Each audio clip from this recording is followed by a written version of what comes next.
자, 또 만나게 됐네. 네. 오늘은 내가 저번에 한번 예고편 형식으로 말한 적이 있을 거야. 이 종교하고 진격의 거인의 유사한 점에 대해서. 그때 뭔가 말하다가 내가 중간에 끊었는데, 여기서 보면 왼쪽이 타로 카드에 나오는 내용이고 오른쪽이 진격의 거인에 나오는 그림이란 말이야. 네. 여기 보면 타로 카드 보면 가운데 보면 꽃이 있지. 네. 꽃을 중심으로 여기 보면 에이드 오브 디스크라고 그래가지고 원반이 8개 있다는 거거든. 쭈루루루 있는데 이 원반에 보면 이 첫 번째 숫자 있지. 네. 이건 도교를 나타내. 그리고 달하고 별은 이슬람교, 십자가는 기독교, 깃불 흰은 그러니까 유교, 이건 조로아스트교, 힌두교, 유대교, 불교를 나타내거든. 네. 근데 이 가운데 꽃이 뭐냐면 이거는 아담을 나타내거든. 아담 처음 태생에서 이 모든 종교가 파생됐다고 보면 되거든. 네. 근데 도교에서 보면 가장 대표적 인물을 나타내는데, 도교에는 노자가 있고, 이슬람교에는 무함마드가 있고, 기독교에는 예수가 있고, 유교에는 공자가 있고, 조라스교에는 조라스터가 있고, 힌두교에는 크리슈나, 유대교에는 모세, 불교에는 석가모니가 있는 거거든. 네. 근데 이 하나에서 이 8개가 파생됐다는 건데, 재밌는 거 보면 진격의 거인에 보면 9거인이 나와. 네. 근데 정확히 나오는 거는 9거인인데 그 9거인 중에서 이 가운데 서 있는 이 여자 있지. 네. 이건 시조의 거인이야. 네. 그러니까 여기서 다 파생된 거거든. 여기 보면 이 시조의 거인을 중심으로 여기 보면 그러니까 3거인, 그다음에 밑에 5거인이 있지. 그러니까 시조의 거인에서 이 8거인이 나왔다는 거거든. 네. 시조의 거인에서 차력 거인, 턱 거인, 진격의 거인, 여성형 거인, 짐승형 거인, 초대형 거인, 전태의 거인, 갑옷의 거인이 나왔다는 거야. 네. 결국은 이 종교도 그렇고 진격의 거인도 그렇고 둘 다 하나에서 나왔지만 나중엔 하나로 통합된다는 걸 나타내거든. 네. 그러니까 내가 말했지만 지금은 이 아담에서 나온 여러 가지 이 종교들이 지금 여러 가지로 분리돼 있지만 마지막 그 리셋이 되는 시기에는 하나로 합쳐지게 될 거야. 네. 그게 바로 엔키님을 필두로 한 그 종교로 재탄생이 되겠지. 네. 자, 보면 진격의 거인에서도 물론 다 통합이 되는 건 아니지만 에렌이라는 주인공이 진격의 거인에서 다른 거인들을 잡아먹고 하나씩 통합이 되는 그 장면이 나오는 거거든. 네. 자, 그리고 또 공통점이 뭐가 있냐면 진격의 거인 시즌 1화 첫 제목이 뭐냐면 2000년 후에 너에게라는 제목이거든. 네. 근데 진짜 기가 막힌 게 뭐냐면 예수가 그러니까 AD 27년에서 28년쯤에 세상의 모습을 드러내거든. 네. 그때 이제 첫 세례를 받고 이제 뭔가 이 선상포교도 하고 이 포교 활동을 한단 말이야. 네. 그걸 우리가 흔히 말하는 공생애라고 해. 네. 예수가 태어나서 거의 그러니까 태어날 때 잠깐 있고 뭔가 십몇 년 동안 그러니까 예수의 생애가 없잖아. 그러고 나서 이제 예수가 세상에 나오는 생애를 공생애라고 하는데 예수가 30년에 죽거든. 네. 근데 내가 2028년에 리셋이 된다고 했지. 네. 그 기간이 얼마가 돼? 약 2000년 정도가 되지. 네.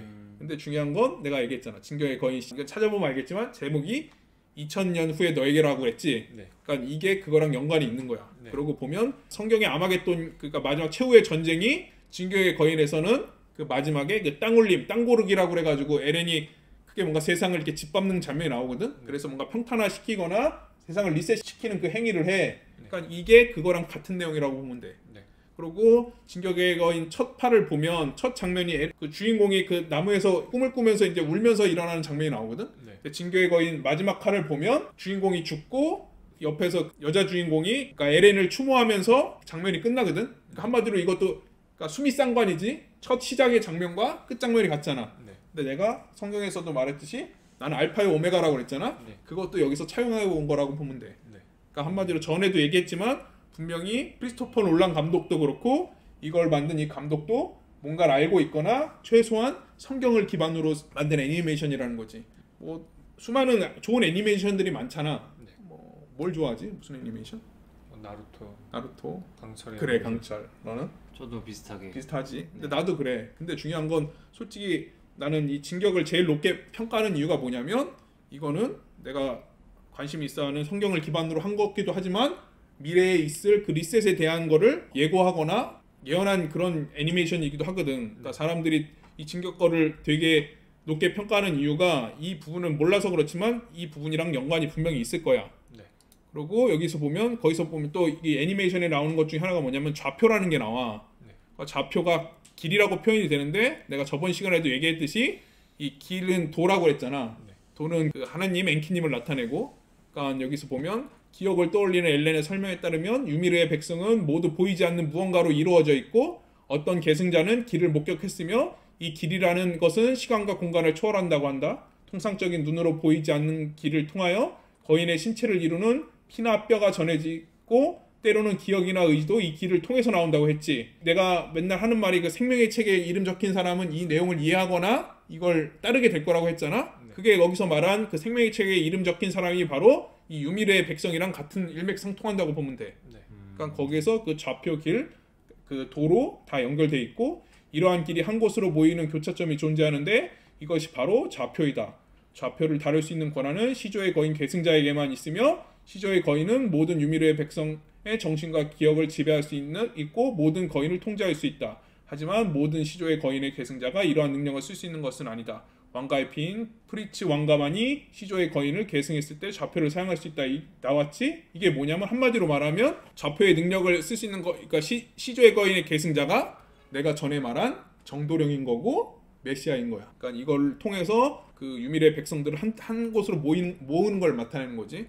자, 그리고 여기서 보면 갑자기 진화론 찬조론이 나왔는데, 그러니까 여기서 보면 마찬가지야. 내가 전에 동영상에도 설명했듯이 인간은 어떻게 만들어졌다고 그랬어. 원래 있던 호모 일렉투스에 있는 곳에서 엔키님의 유전자를 넣어서 새로운 뭔가 생명체를 호모 사피엔스로 진화됐다고 그랬지. 그러니까 한마디로 이거는 진화도 아니고 창조도 아니고 내가 봤을 땐 촉진이야. 그러니까 요즘에도 많은 사람들이 창조론이나 진화론 갖고 싸우잖아. 내가 봤을 땐 그 둘 다 틀리기 때문에 여태까지 싸우고 있는 거거든. 정확히 말하면 촉진된 게 맞고, 거의 진격의 거인에서도 보면 유미르라는 인간이 어떤 뭔가 마을 사람들한테 쫓기게 되면서 어디에 들어가면서 어떤 뭔가 괴의 생명체하고 접촉을 하면서 거인으로 변하게 된단 말이야.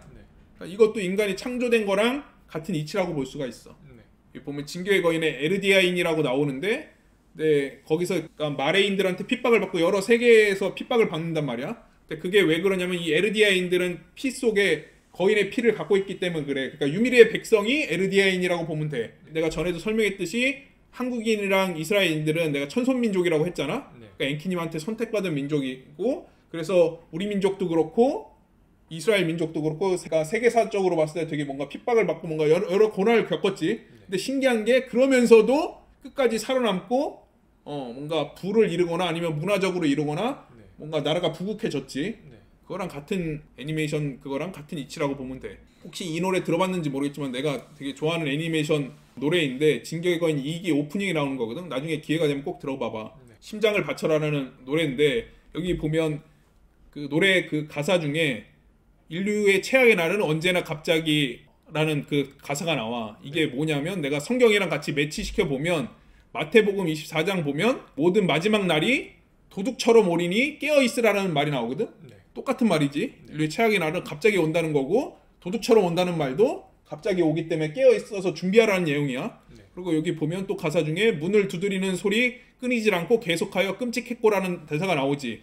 또 마태복음에 보면 사람의 아들, 그러니까 마지막 때 그 메시아, 예수가 내려오는 그 메시아로 오는 그 정도령이 문에 가까이 온 줄 알라라는 그 구문이 나오거든. 그러니까 이것도 같은 말이야. 그러니까 문을 두드리는 소리나 그러니까 마지막 시대의 그 메시아가 문을 가까이 온 줄 알라라는 말이 똑같은 말이고, 그 다음에 지난 날을 속인 자 녀석들을 증오해야 할 적이다. 구축해야 할 적은 거의 이런 가사가 나오는데, 정확히 말하면 여기서 보통 구축이라 하면 거인을 생각하는데 정확히 이 노래를 들어보면 거인이 아니라 진실을 숨기고 또 우리를 세장, 그러니까 지구라는 감옥 아니면 가짜 진실, 그때 내가 설명해 줬던 그 플라톤의 동굴에 봤을 때 그 동굴 안에서 그림자만 보고 있는 상황으로 만든 그리고 우리를 그렇게 기만하는 자들을 나타내는 거야. 그리고 이 가사를 보면 우리가 가야 할 곳은 약속의 땅이라고 나오는데 그거는 하늘의 나라, 천국인데 내가 말했지. 마지막 시대는 제세2화돼서 하늘 나라가 땅으로 내려온다고 그랬지. 그래서 리셋이 돼서 죽어서 천국에 가는 게 아니라 살아있는 상태로 천국에 간다고 얘기했잖아. 그러고 여기 보면 목숨마저 영혼마저 결코 아깝지 않으리라. 바쳐라 바쳐라 심장을 바쳐라. 지금까지의 모든 고난이 지금 이 순간을 위하여 덧없는 목숨을 불타는 화살. 여기 보면 불타는 화살이 뭐냐면 또 시즌 2기 오프닝은 심장을 바쳐라인데 1기 오프닝은 홍련의 화살이란 말이야. 이게 불타는 화살이야. 근데 이게 요한계시록 보면 내가 저번에 사진으로 보여줬지만 하얀 말을 탄 사람이 나오거든. 근데 재밌는 건 뭐냐면 이 사람이 활은 들고 있는데 화살을 안 들고 있어. 그러니까 한마디로 여기서 보면 홍련의 화살이 불타는 화살이 되라는 건 모든 사람이 그 화살 없는 그 말탄 사람의 그 일부가 되라는 얘기거든. 화살은 황혼을 가르네 자유의 날개를 짊어지고. 그러니까 여기서 보면 이 로고가 있잖아. 이게 조사병단 그 주인공이 속해 있는 병단 저인데 이게 뭐냐면 자유의 날개란 말이야. 네. 근데 이게 내가 계속 누누이 얘기하지만 성경의 마지막 때 살아남는 법은 뭐가 살린다고 했냐면 진리가 너희를 자유케 한다고 그랬잖아. 네. 조사병단이 그러니까 하는 일이 뭐야? 뭘 조사하는 거잖아. 네. 그러니까 병 너머의 것을 조사한다는 거는 뭔가 우리가 갇혀 있는 이 진리 안에 있는 게 아니라 새로운 진리를 찾아간다는 거잖아. 정말 진리를. 네. 그게 이거랑 이어지는 거야. 조사병단 자유의 날개고 진리가 너희를 자유케 한다는 거. 네. 뭔 말인지 이해가 되지. 네. 그러니까 결국은 진격의 거인도 그렇고 성경에서 나오는 것도 그렇고 여러 가지 예언서도 그렇고 결국은 우리가 마지막 때를 뭔가 준비하고 우리가 대비해야 되는 것은 뭐냐면 우리를 뭔가 세상 안에 가둬놓는 구태의연한 뭐 지식이나 아니면 그러니까 역사적 종교나 이런 게 아니라 새롭게 다가올 그 엔키님에 대한 진실을 알아야 된다는 내용이지. 네. 그러니까 나중에 꼭 한번 봐봐봐. 이 애니메이션은 그 내용도 좋거니와 그냥 뭐 작화나 아니면 엔터테인먼트로 시간 즐기기에도 좋으니까 꼭 한번 보고 다음에 또 다시 만나자. 네, 알겠습니다. 음.